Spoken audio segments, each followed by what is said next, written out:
My next guest is a mother of three that created a business with her husband that helps kids become better with money. In this episode, we talk about the business model, how the business makes money, and how this business specifically solves problems for both kids and parents. Please welcome Mari Collins Harris. Mari, welcome to the show. Hi, nice to see you, Sean. Good to have you here. So why don't you kick us off and tell us about your background? Yeah, so I am a mother of three. I have a 4-year-old, a 6-year-old, and an 8-year-old. So as you can imagine, it's pretty loud and chaotic in my home.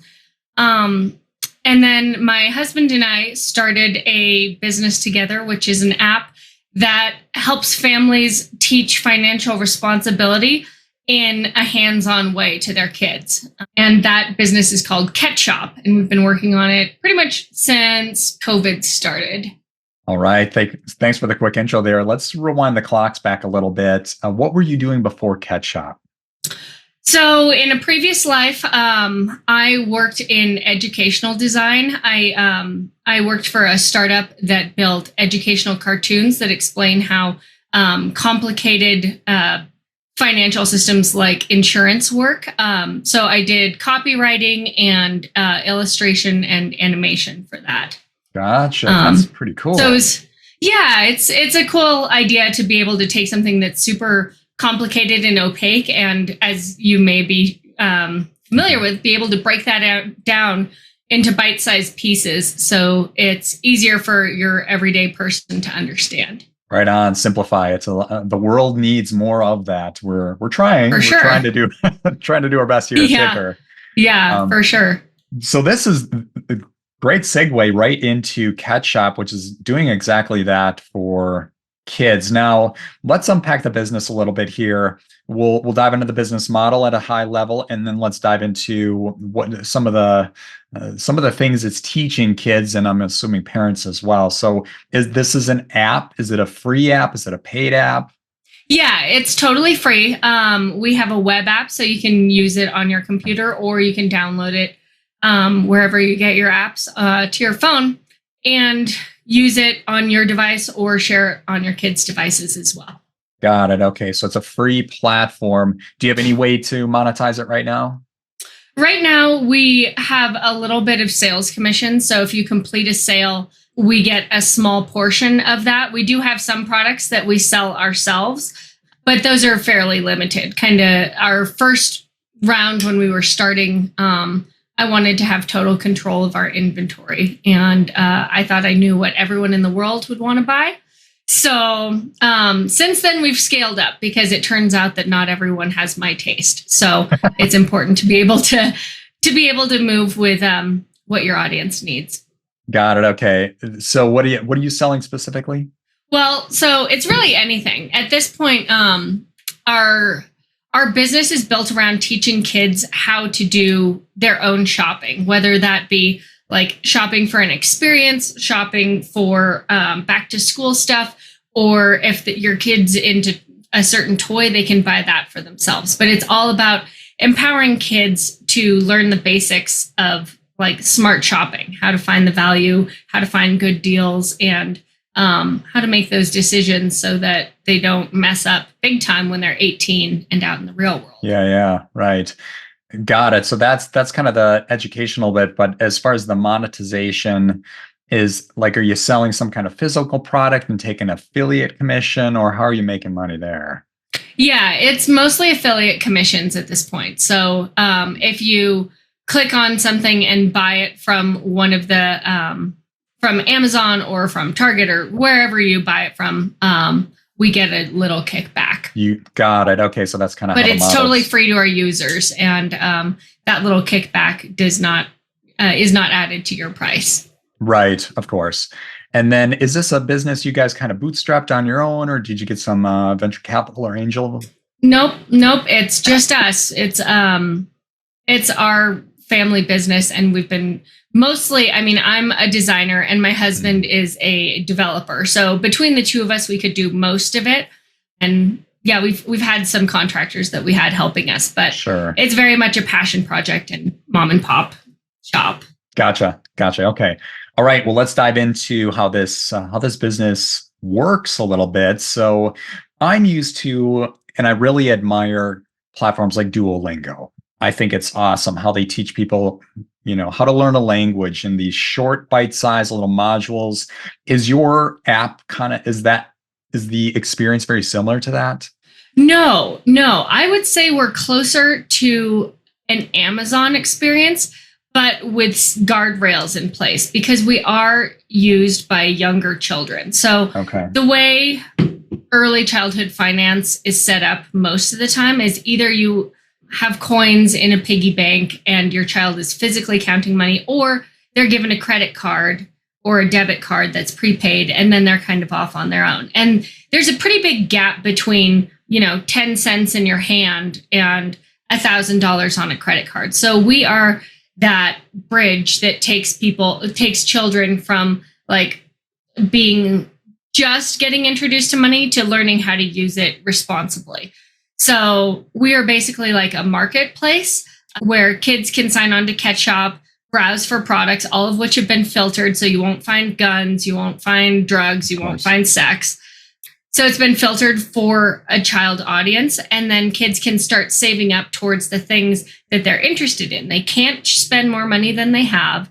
They can't buy something that their parent does not approve, but they do have the opportunity to independently and autonomously start learning shopping habits that are sustainable and safe. I'm bouncing around in your site here just to share with audience. There's categories like books, STEM. You've got arts and crafts, toys, puzzles, construction toys. I'm actually clicking on that right now. I see a little Lego icon leads into, I see a lot of Legos here. Lots of Lego. I was a Lego kid all day, so I get it. Sports and outdoors. I'm clicking on that real quick.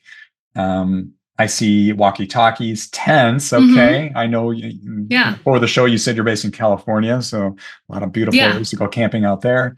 There is. Very cool. So it sounds like you create this tight swim lane, you could say, like this. These are as you said, the guardrails. This is what you stay within and what you get to buy and sell. Now, as far as the purchasing, are you guys processing the payments on your end? No. So we send that over to a third party. We do have some items, like I said, that we sell ourselves. So, we have, like, you can see some Lego kits, some STEM stuff behind me. We do sell some items, but the majority of our inventory is just a link. And so the cool thing about that is that it's not limited to our inventory. If you see something at, your corner store that you like, you can snap a picture of it, upload it, and come back to it later. So we really you can list anything you want. If your child would be incentivized by, a pizza party at your local parlor, you can make that an item that they can work towards. So it's very all inclusive. So with kind of the guardrails in place, do you provide any kind of educational modules, or maybe, I don't know if there's a pop-up or something that kind of teaches kids about spending habits and behaviors? The reason I asked that question is you mentioned a key detail here is you have to spend money you have. And in the world we live in, there's a lot of people that they don't follow that rule, right? They put it on credit card, just run up the tab, I'll deal with it later. So what are you doing with these kids at a younger age?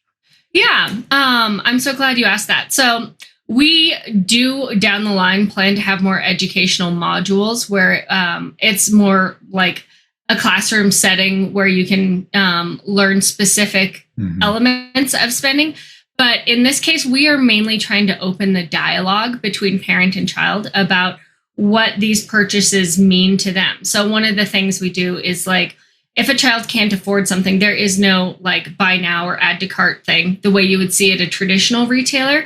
Instead, you can set it as a goal. And so we have a progress bar. So you can see, this is a $50 item. You have $17.50. And so as you get closer and closer to your goal, you can see $2 in your hand isn't $2 you can spend. It's $2 closer to that thing that you said you wanted. And so we're really trying to get parents to be involved in these choices as well, and being like, hey, if you want to make the extra $50, you can mow the lawn. You can go bake some stuff and sell it. Like helping families have ideas for kind of monetizing chores. Yes, that's smart. I know I'm talking to parents are dealing with a common question is, when can I get my own cell phone or smartphone or iPhone or whatever? That's a really common question I hear from parents. Their kids happen to be asking them. I'm clicking on your electronics area. Do you guys talk about that at all? I think it really varies from family to family. I know kids as young as 4 or 5 who have their own iPads. And then, there's a lot of families in this day and age who are trying to limit screen time, myself included. And so we are an app that can be put on any device, but whether you share one with your parent or it's your own, we do sell those items. But if a parent doesn't want those things to come up, they can always, first of all, veto a purchase that your kid instigates. Okay. Or you can hide certain items. Like if an iPad comes up and you're like, I don't want my kid to have an iPad, I'm going to hide it. And so then when your kid signs on, that iPad will not show up. Gotcha. Which is really handy when your kid gets fixated on something and bugs you about it indefinitely. It's nice not to have constant advertising coming back to them. Yeah, right.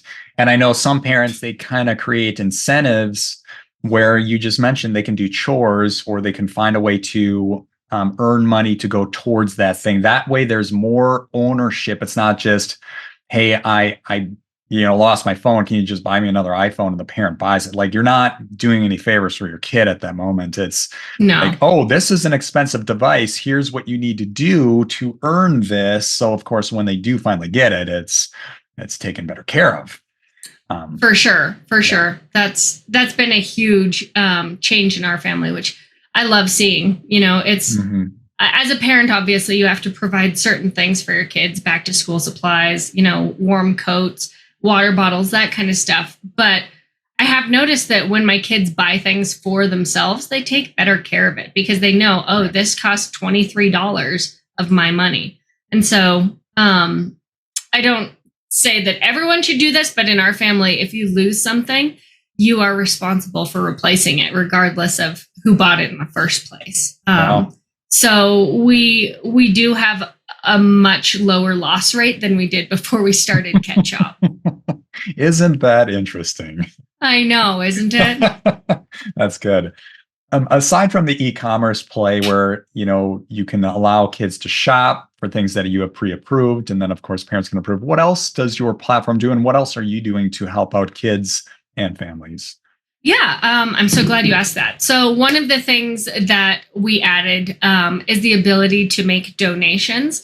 And so that can be to your favorite charitable organization, your church, your school, whatever matters to your family. But it can also be like, oh, our neighbor lost his job and, we want to give him $50 for a Christmas gift, and so you can set your own charitable organizations. And so the idea is like, we're a platform where kids learn to spend their money, but part of spending your money is also learning how to use your money and help your money work for you. And obviously at some point we'd like to get into investing and, the whole like financial education on a much grander scale. But at this point, we're trying to keep it a little more focused on the goals that the child can see. So that feeling of I contributed, I bought, like being able to understand like this money went to that purpose. And so we do that, which I think has been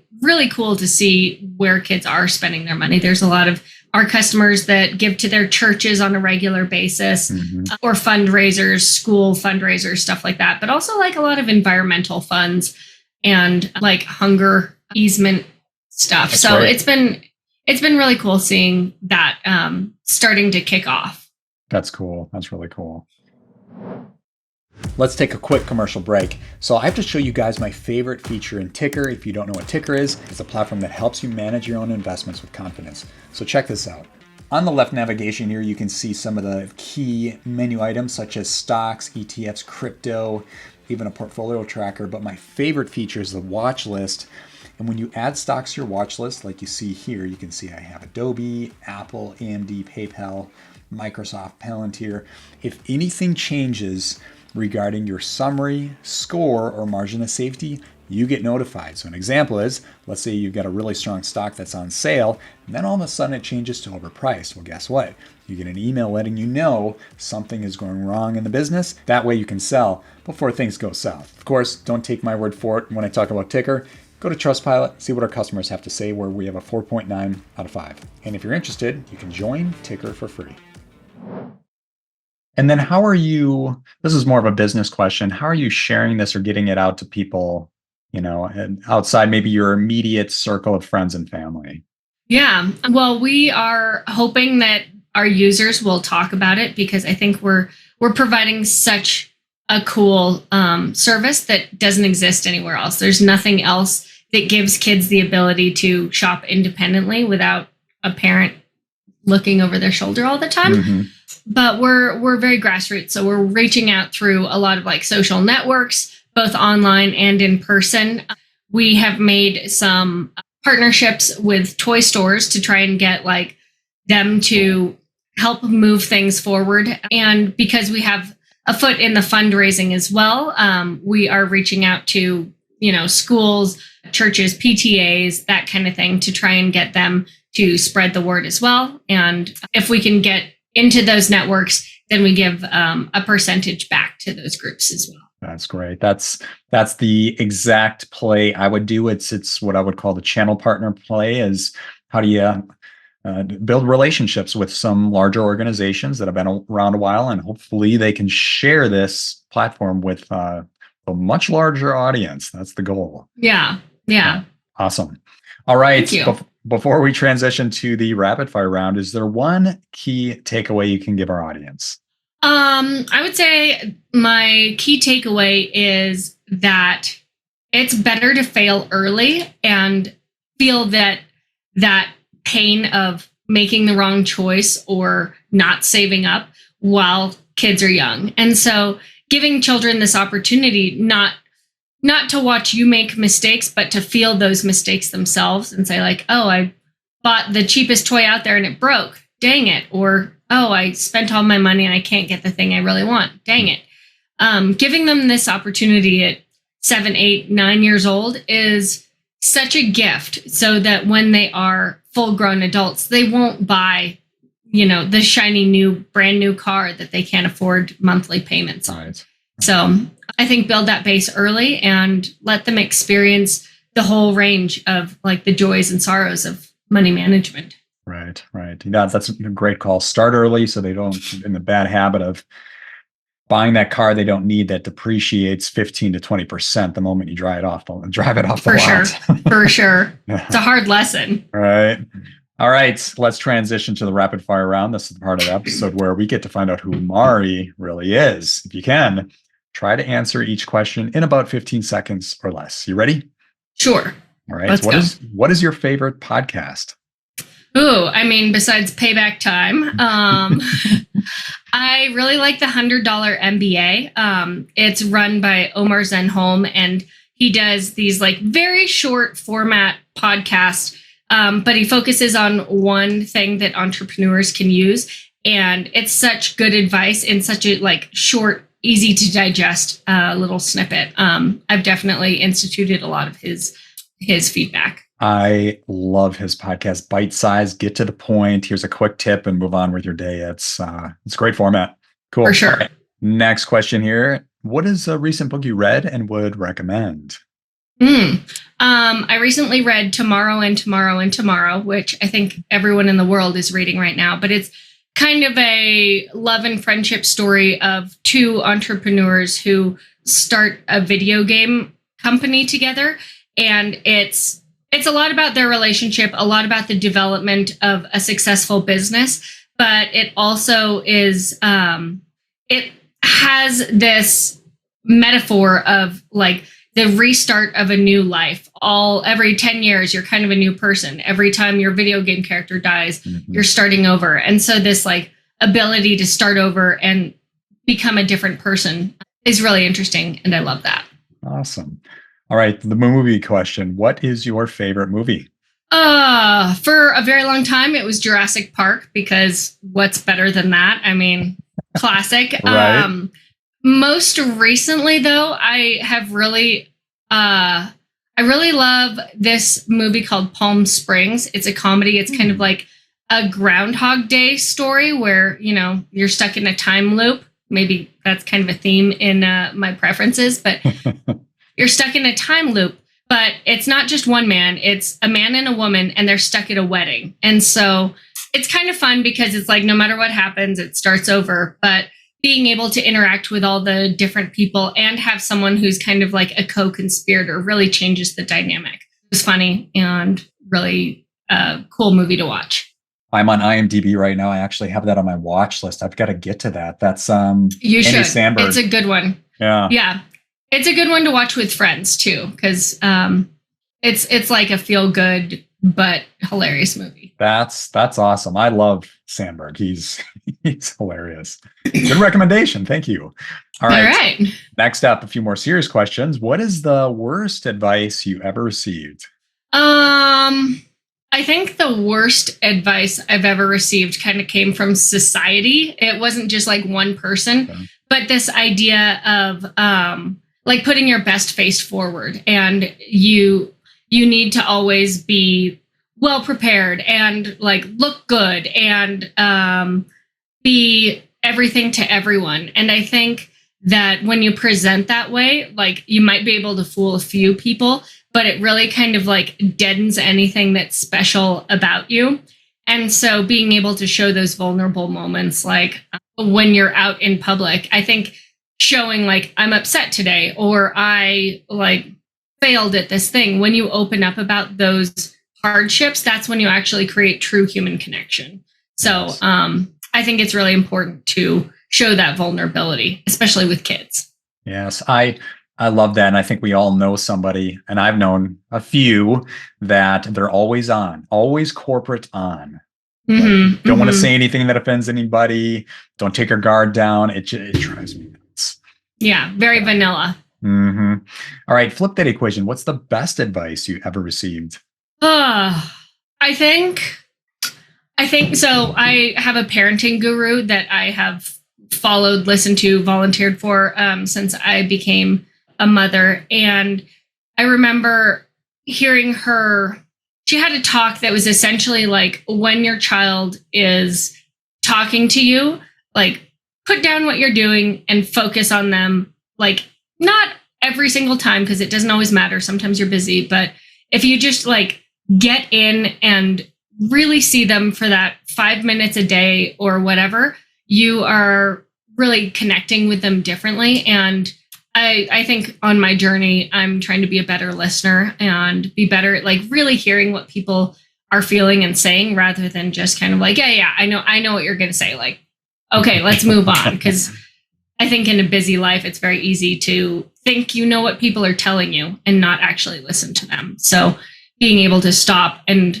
listen and repeat what they say really helps you feel that human connection. It's huge. That is great advice. And I try to do the same too, as like when somebody's talking to you, give them some attention. Like don't be looking at your phone or looking around or, looking, 20 yards beyond them. It's like, no, I'm with you. I'm right there. That makes a big deal. I found by doing that, you can build trust faster. You build more authentic relationships. So yeah, good call. Yeah. And it's kind of, it's tough because you do that the most to the people you're closest to because you're around them all the time. So it's very easy to overlook your wife, husband, partner, children, because you get so much FaceTime with them that you don't like focus on them the same way you would an old friend that you only see once a year. Right. All right. Last question here is the time machine question. If you could go back in time to give your younger self advice, what age would you visit and what would you say? Oh my gosh. I mean, can I take multiple trips? I needed a lot of advice coming up. I I think I would go back to myself in high school and I would tell myself to take a gap year between high school and college. I think I entered college still a child and I kind of approached it with like, I'm here to have fun. And now looking back, I'm like, oh my God, I went to UC Berkeley and there's so many things I didn't take advantage of. My world was so small because I was just focused on my immediate surroundings, what was happening, this week, what I was studying in this class. And I think there were a lot of opportunities that I didn't even know existed. And if I'd had a little bit more perspective and a little bit more maturity, man, I could kill at college now. I think we all could. That's good advice. All right. And where can audience reach you? Our website is ketshop.com, KETSHOP. We're also on Instagram at Ketshop app. And then you can find me on LinkedIn at Mari Collins Harris. Awesome. All right, Mari, thank you so much for your time. Appreciate it. Yeah, great talking with you.